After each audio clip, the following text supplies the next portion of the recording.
That's like Heather Cox Richardson. She always makes her friend laugh before they start. Uh-huh. I think that's hilarious. Yeah. Made me think of us. I like those two women. I do too. What's her friend's name? I don't remember. Joanne. Joanne. I knew you'd know.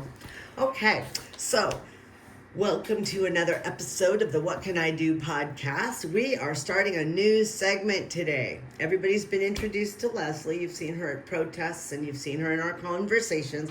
But what you do not know is almost everything. You do not know that she is the Cannagram.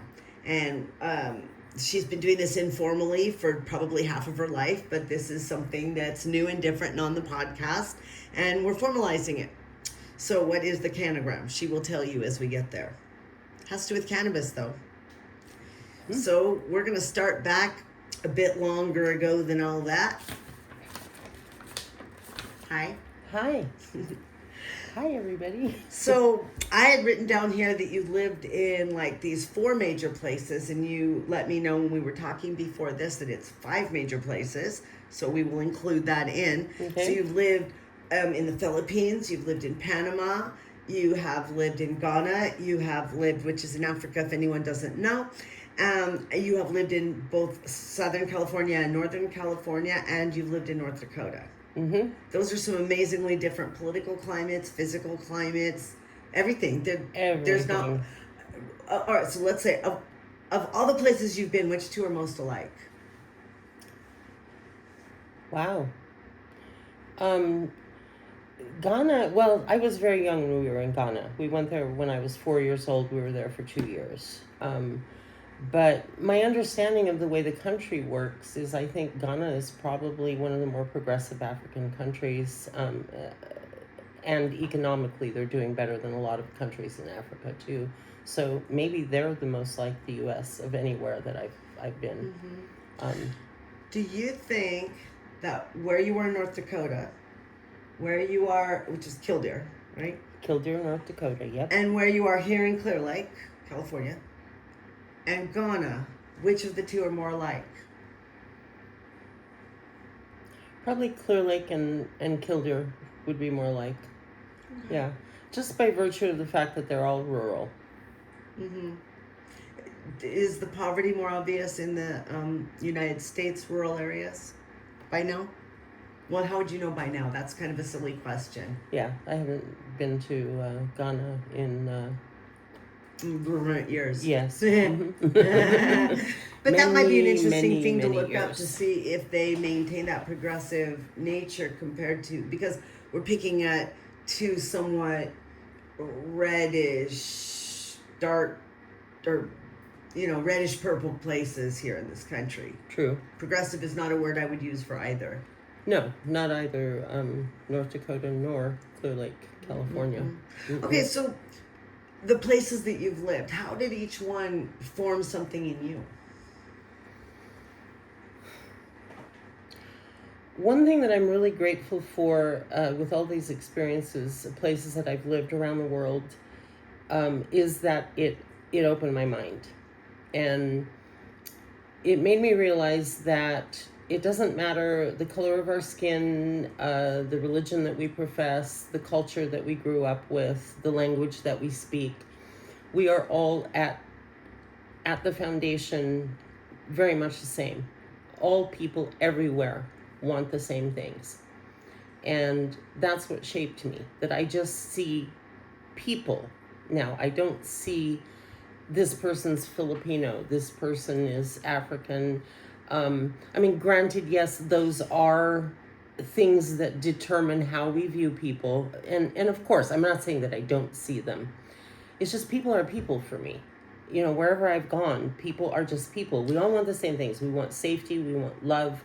We want meaningful work. We want enough to eat. And we want our communities to be safe for our family and friends. And that is pretty much universal everywhere I've gone. Mm-hmm. So to kind of paraphrase, sure, you're seeing culture and you see that people are different from one another and you appreciate and love all those things that make people who they are. And when you strip all that away, you also have all these human needs that are the same from one group to another, one person to another. Exactly. Okay, so all those places, we didn't finish, did we? We were talking about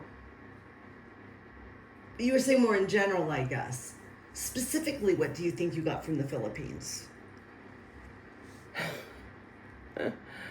I got a great education, for one thing. I was put into my dad took a lot of jobs that brought us overseas. It was his work as a commercial fisherman that made him take these jobs. When we were in the Philippines, we were working, or he was working for the United Nations. My stepmother was a very devout Catholic, so she found a Catholic school and she put me in it. But by the time I graduated from high school, I had essentially an AA degree level of education. It's just the education system, in my opinion, at the time was better than anything I would have gotten here in the United States. Okay. And what do you think that you gained with your time, a couple of different times that you were in North Dakota? I think I got an appreciation for how diverse our country is. I mean, to be honest. Being in a rural environment was something that I'd never really experienced before I went to North Dakota. Living with the type of climate that you have to deal with there, I think that sort of forms the people who live there in a lot of ways. Physical climate, not social climate. The physical climate, yeah. I'm talking weather and 50 below zero and snow for months. And, it's not something I'd ever had to deal with. And in a lot of ways, it makes those people a lot hardier because of what they have to deal with on a daily basis. Which says a lot for adversity to a certain extent. What it does for, not just to. And the interesting thing too is like a lot of the people who live in North Dakota are descended from people who came from Scandinavian countries. There are a lot of Norwegians there, Scandinavian people, Swedish people, German people, Russian people, with backgrounds. So they came from areas of the world where they were already dealing with this type of climate. But yeah, they were a lot more insular in a lot of ways, insulated from the rest of the world because of it. But I think they were also hardier, for enduring that on a yearly, annual basis. They used to say to me, I don't know how you can stand it out in California worrying about all the earthquakes and the mudslides and the riots, because that's the impression that people have of what goes on in California. And I was like, I may have had to deal with one earthquake every 5 years. You're dealing with winter every year here. And that's a completely different thing. What's interesting is that despite the fact that Clearlake is more like Killdeer than a lot of other places that either of us have been, they don't know that and see California and San Francisco and LA. Exactly. And I think that's interesting. Whereas the people here, I don't know that they would think they were like North Dakota at all. Probably not. Yeah, probably not at face value. I married a man when I was in North Dakota, and when I brought him out here to California, I remember we went on just a weekend. We just, let's get in the car and drive. And we were driving in a lot of rural areas like this, and he was absolutely shocked because he said, I didn't realize there was that much space and land and open places in California. But California is so big, could you imagine if it was full of people? Oh my gosh. Exactly. But then I was surprised at how much open there was in Texas in the same sort of way. I didn't really even though I knew the range, I still didn't realize how huge. Okay, so the next thing has to do with authority. So being in the Philippines, being in Panama, and being in the United States, you have quite the different relationship of individual people to government authority. Can you talk a little bit about that and how that helped formulate your opinions? It's kind of interesting in a weird sort of way that pretty much every country that I lived in had some sort of unrest at the time I was living there. I remember vaguely because, I remind you, I was very, very young when we were in Ghana, but they had, my understanding is that someone tried to assassinate the president, Kwame Nkrumah, and they locked the country down. And because we were living sort of in an international community with people from mostly the U.S., but from all over the world as well. They kind of got together, and I remember my parents having curfew parties because they had a curfew every night. And people would come over and they'd stay the night, and then when the curfew was lifted in the morning, everyone would go home. And that was, kind of fun. But you pick up, when you're a child, you pick up on undercurrents that you don't fully understand. And I know there was a lot of tension because of what was going on. There were roving bands of like outlaws or whatever that were actually doing harm to foreigners. And so there was this anxiety that was running as an undercurrent. And I remember that. When I was in Panama, now at this point I'm 9 or 10 years old, we were there for a year, and there was an attempted coup, and we had to get out. I mean, literally 2 days we were gone. I remember being in the back of the taxi cab leaving from the hotel in Panama City going to the airport. There was gunfire nearby, and my father pushed me and my stepmother down in the back of the car and threw his body over us. Oh my God. So I've experienced what civil, social unrest, political unrest can do in a country. When I was in the Philippines, we went there probably within 6 months of leaving Panama. And I was there for 8 years, so from the age of 10 to 18. When I was 15, in my last year of high school, was when Ferdinand Marcos took over the country. And he declared martial law, and it was a complete coup. And we lived there for 3 more years under martial law. So these have had a lot of influence. These experiences have had a lot of influence on me. And then when I started seeing stuff that began happening, rhetoric that was coming out of certain political candidates back in 2016, it just reminded me so much of especially what I had experienced in the Philippines with Marcos. The rhetoric was so similar, and I started warning people back then. This is what I'm hearing, and it's making me nervous because I have experienced how fast it can happen that society breaks down, the social order breaks down, and then you have chaos and violence. And I was concerned about that happening in my country because of the way certain candidates were speaking about things. Mm-hmm. It's interesting. Your experience led you there. Mine led me to instantly know he was a narcissist. Okay. You put those two things together, that's terrifying. It is, really, yeah. Okay, so if you think back to when you were a child, what was the first injustice that you remember noticing and marking as such in your head?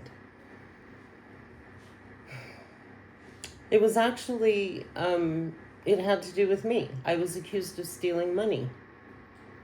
It was in school. Someone had been collecting money from us for some sort of event or whatever, and the money disappeared. I was a very introverted child. I was also being bullied and picked on by certain girls in my class who thought they were better than me, and I was the awkward, tall American, and so they picked on me a lot. And I don't know why the teachers would do this, but they asked us to do a secret ballot and for everybody to write down who they thought stole the money. I was the one whose name came up the most. And it was simply because I did not have a lot of friends. I was trying to avoid being bullied on the playground. So during recess and lunch, I would always go to the library. I just wasn't a social. I went to the library and read. And so because I wasn't on the playground, everybody just assumed, oh, she must be up there stealing the money. I did not steal the money. And I got hounded about this money for weeks from this nun. It was a Catholic school, mind you. This nun who kept telling me, all you have to do is tell the truth, Leslie. All you have to do is tell the truth, and this will stop. And it was like, I am telling the truth. Why does nobody believe me?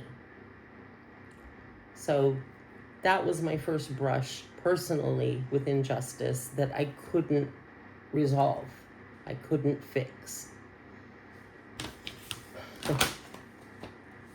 How annoying. Yeah, it really Devastating, was. actually. It really was. So you lived in both Vallejo and Pacifica. I did. And these are really, really, really different California towns. Huh? Vallejo is very diverse and probably below the median income level overall. Probably. And lots of getaway spots. Is that a way to put it? Maybe. Yeah. And Pacifica's way more white bread and more affluent, definitely. Mm-hmm. On the coast side, And expensive homes. And crime rate's probably a lot lower. Probably lower, yeah. So the way that it is in this form, Vallejo is working class, multiracial, post-industrial. Pacifica is coastal, foggy, and more insulated. Mm-hmm. What did each one of these places teach you that the other one couldn't have? That is an interesting question. Vallejo taught me that all kinds of people can come together and build a community that works. When I was in Vallejo is when I actually got involved in cannabis activism. The city council was trying to shut down all of the dispensaries in town.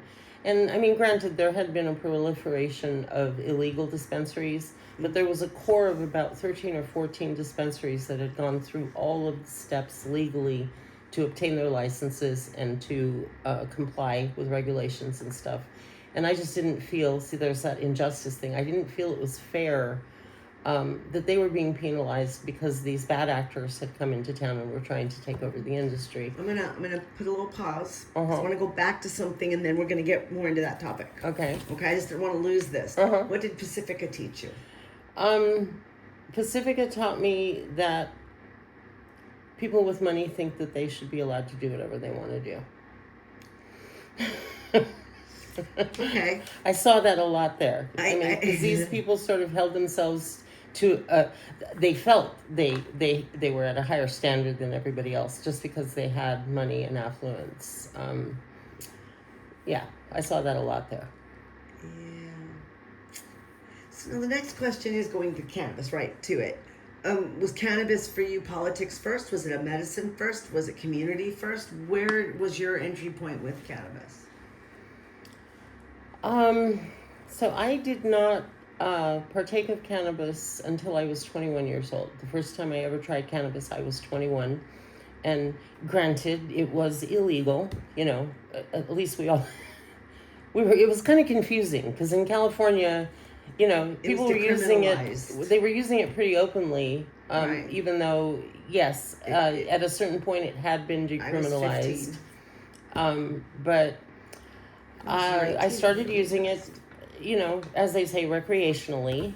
And I used it pretty regularly until I was probably in my late 20s to early 30s.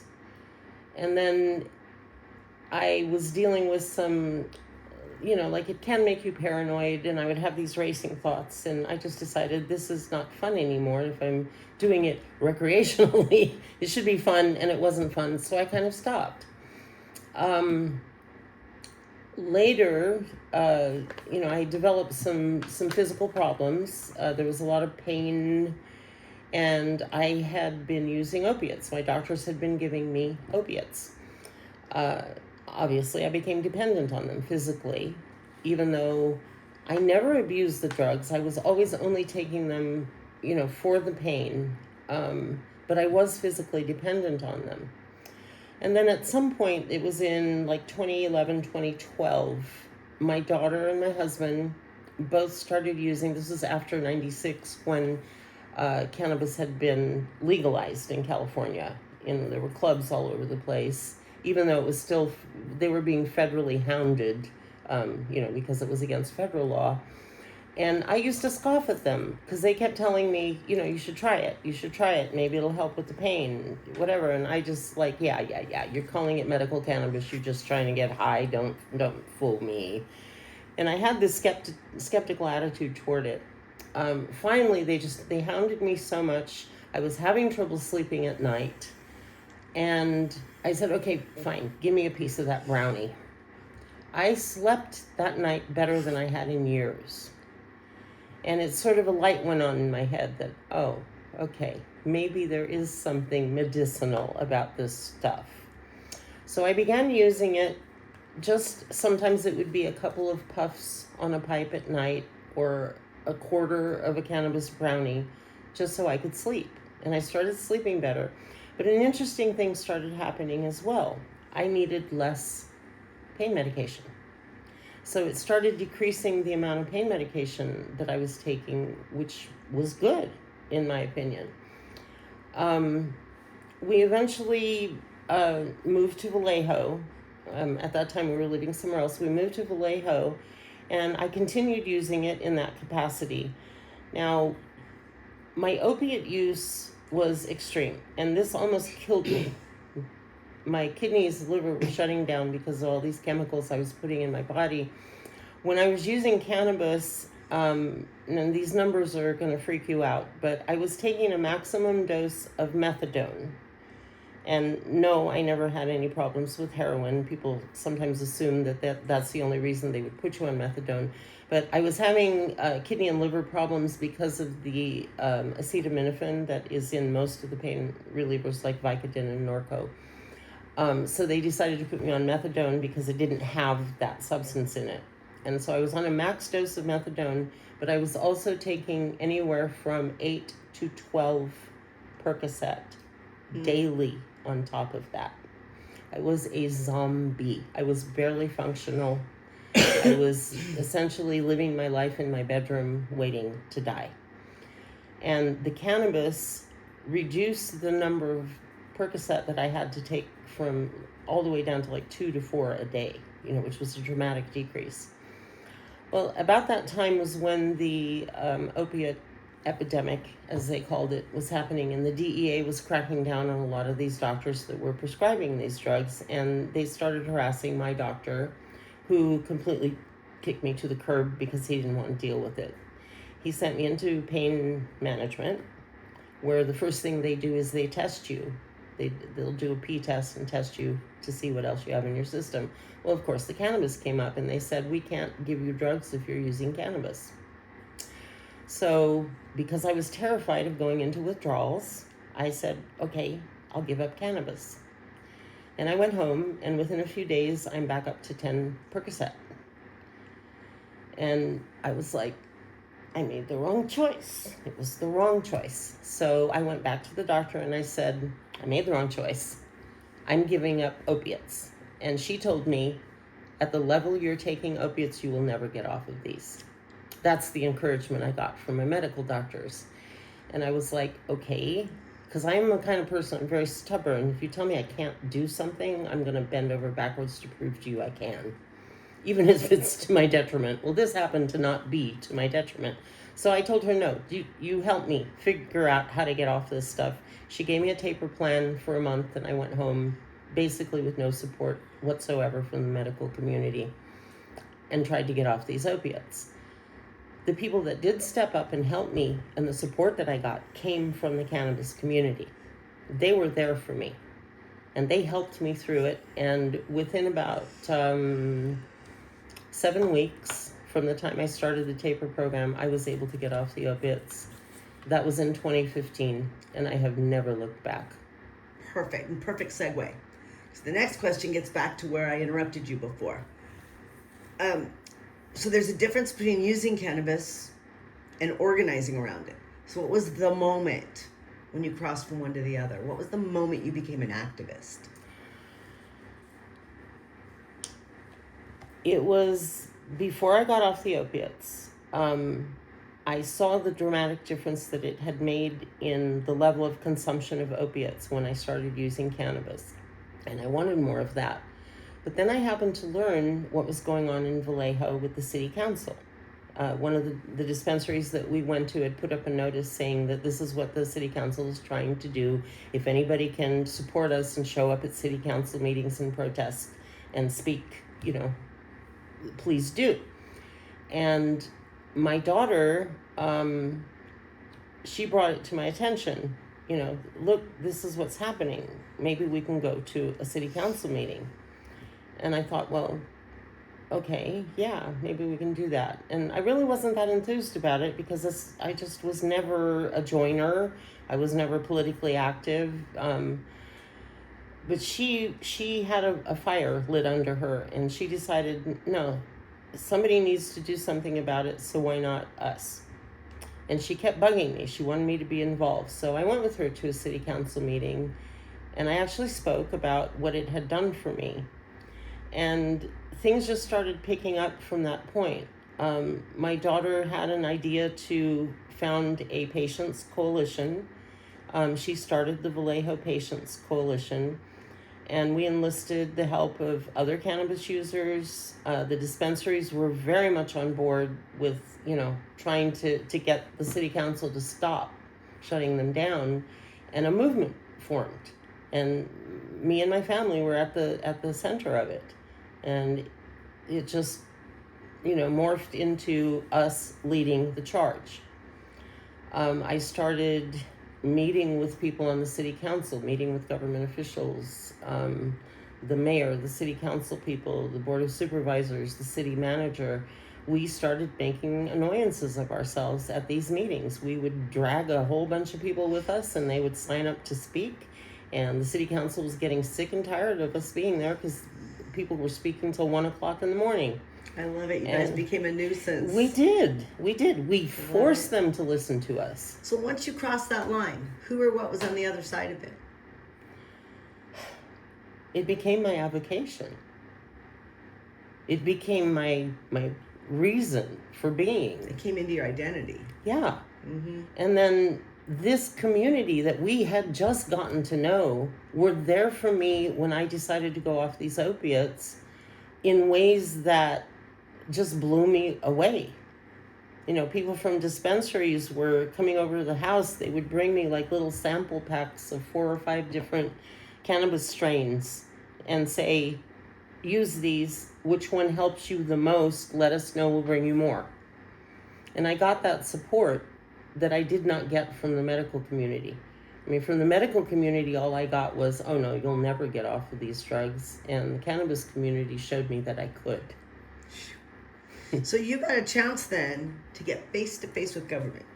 You got a chance to see how it works. Most people never experience it all, mm-hmm. right? Licensing, enforcement, taxation, zoning, everything. After all of that, what do you actually believe government is for, and where does it fail people consistently? I think the purpose of government is to provide structure and rules. Because anytime you have a group of people who have come together, they all have their own opinions about everything, and there have to be standardization of rules. And I think that that's what our government is supposed to provide us with. I think it's also supposed to provide us with certain types of services that we couldn't otherwise afford on our own. And, I'm talking fire protection, I'm talking roads, power plants, water, this type of thing. I think that's the purpose of government.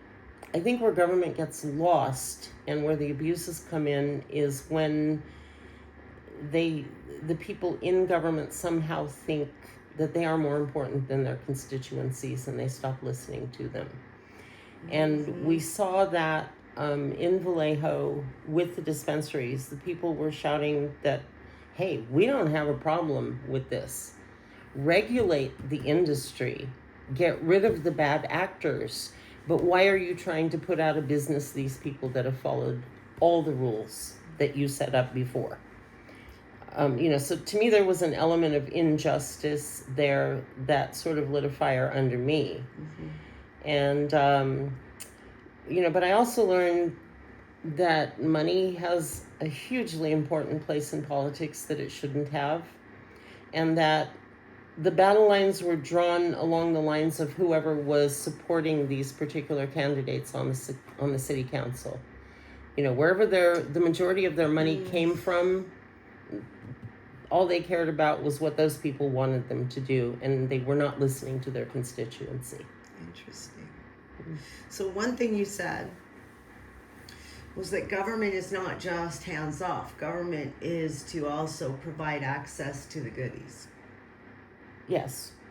I think at least so. the minimum goodies. Right. And another thing is that government is there to put appropriate regulations for the safety of people, but not to do things to aggrandize themselves. That is where that's a problem, when it starts to be their identity to have that power. Yes, they get obsessed with the power that they think they have, and they don't realize who gave them that power. So power corrupts. Mm-hmm. Yes, absolute power corrupts absolutely. Right, and I imagine if you have character flaws, power is going to corrupt you right there, where your flaws are. Mm-hmm. Okay, so then you moved up to Clearlake. Here you are in Lake County, and I know that you had a journey to get here too. So this is a different rural reality than anywhere else you've lived. Killdeer being what it is of a piece with its state. Here in Lake County, we're not. We sort of stand apart even from the other rural areas in California. So there are some distinct differences in how people think of themselves in our county versus how I'm projecting it out, how I think the people in Killdeer would see themselves in their county, in their state. I think that's accurate, Okay. Yes. So, what did moving here change how you think about activism and community and what's actually possible to do? Well, I mean, to be honest, I was not happy about having to move to Clearlake. We got priced out of rental housing in Vallejo, which is why we moved. We tried to go to Oregon, but it was very difficult for us to find housing there. We had 2 dogs, and that always brought us in like second or third whenever we applied to rent somewhere. So it didn't work out for us up there, and we had an opportunity to come to Clearlake to house sit for one of my daughter's friends. I always, at the beginning, the first couple of years that I was here, I always looked at this as temporary, that somehow I was going to get back to Vallejo, because that's where my community was. My community was in the Bay Area. I did not want to build a community here. I didn't want to have anything to do with Lake County. I just wanted to go home. Well, I guess maybe at heart I'm just an activist. I don't know, because the activism found me here. We moved up at the end of 2017, and in 2018 there was one of the worst fire seasons that Northern California has experienced. That was the year the Mendocino Complex fire started burning around the lake. And it got closer and closer. It burned all the way from the north end of the lake around both sides, and it got closer and closer to Clearlake. Well, in the process of this, many people were evacuated from towns around the lake, and they all sort of came into Clearlake. The Moose Lodge was providing services. There were a lot of other services, but there were people camping out in parks everywhere. And my family and I, we were sitting there watching this happen slowly. And we were all like, what can we do? Because we weren't financially well off. And it came back to cannabis. This is what we do. I had spent quite a few years in the midst of all this stuff, fighting for cannabis in Vallejo, learning how to make edibles, learning how to infuse butters and oils for cooking. That's what I do. So I said, we've got all this cannabis, because people used to give us cannabis for free to make stuff. Why don't we make edibles and take them to the evacuation centers and give them to people, who are essentially experiencing some of the worst days of their lives, that maybe this will be comfort, it will help them. So that's what we started doing. And the weed fairies were born. For about 8 weeks while this fire burned its way around. Now, there was the car fire, I believe, up in the Redding area before the Mendo Complex fire started. And we actually drove up to Redding in the Shasta area and hooked up with some cannabis people there and gave away a bunch of edibles. And then when the Mendo Complex fire started, we just started cooking. I mean, I was baking every day. I was going into my kitchen at 7:30 in the morning, and sometimes I wasn't leaving it until 7:30 at night. And my husband and my daughter, and sometimes I would go out as well. For the stuff that we baked, we would just go drive around to the Moose Lodge, to the parks, wherever people were were camped out and we were giving away edibles. And we did this for almost 8 weeks. We made and gave away close to 4,000 edibles during that period of time. I even got told by someone that she thought that we were an urban legend. And at that moment I said, okay, I can just die happy right now. I have achieved urban legend status. Right. I'm done. So, cool. The vision. You are the Cannagram. Yes, I have dubbed myself the Cannagram. So I would like you to explain what that's for. Like you're talking to a 14-year-old, a smart 14-year-old. What is it? Who is it for? And what would success look like in a few years?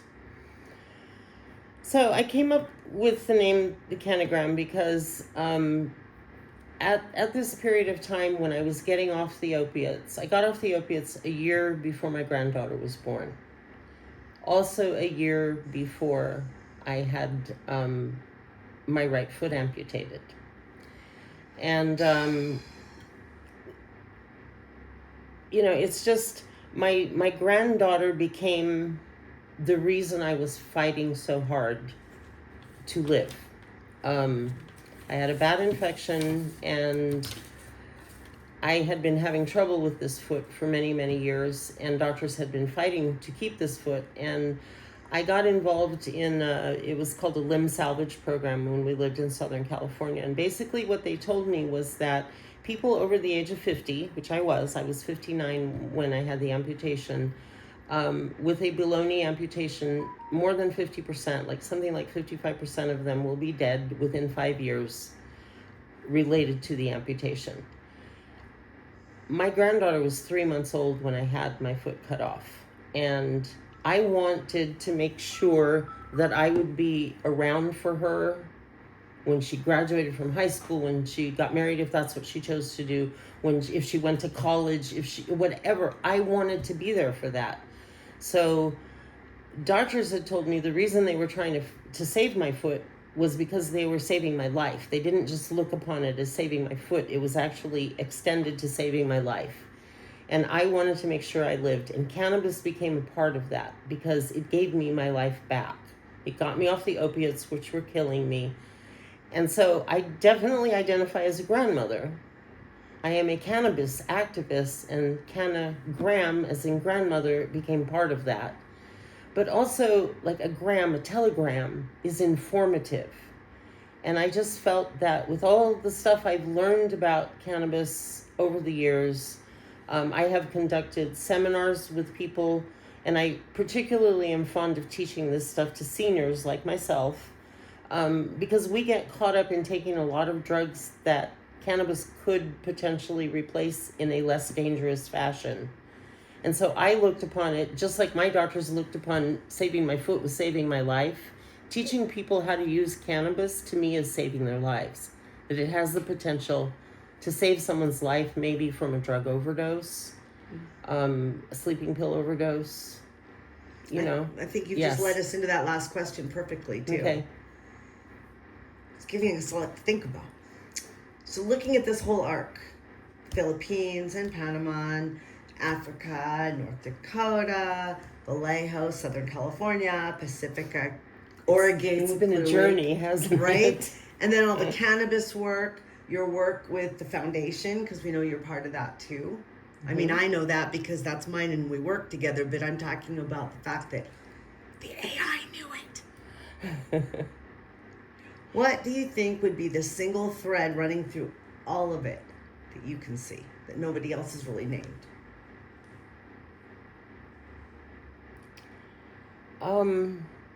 Well, maybe it's just a personal thing for me. I feel that building community is extremely important. Even more so as the world gets more complicated. I think it's our local communities that we build, our neighborhoods, that's going to save us in the long run. And what I found in the cannabis community was that sense of community, that people came together, that we help each other. And that's really what I want to do. I want to bring this knowledge to people. There is so much propaganda about cannabis, and so much that we have learned about it over the years is not accurate. And so I am very meticulous about the information that I give out about cannabis. Just by virtue of the activism and the involvement, people tend to come to me. I have become sort of an informal cannabis guru to my circle.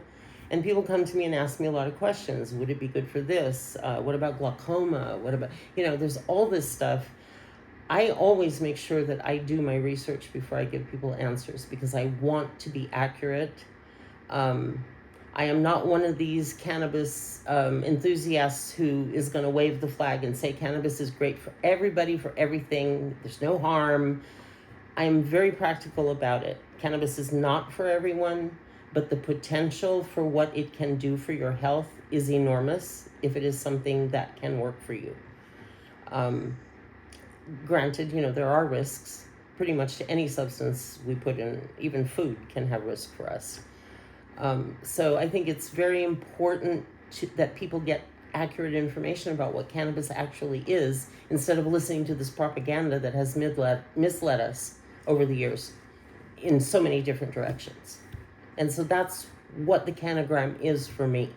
I want it to be an accurate informational source that people can come to, and so that they can fully understand what the plant is and what it can do. Well, and on that note, send us your questions, because we're going to be having pretty much a weekly something. Could be a discussion, could be sharing information with you, answering questions. We're developing this as we go. But I don't care where you are in the world. If you're curious, you want to know anything to do with the topic of cannabis, write to Leslie, the Cannagram. And I will try to get answers for you. All right. Welcome to the pod. Thank you. And I look forward to our sessions together. So do I. You all take care. I'll see you next time. The Cannagram says bye.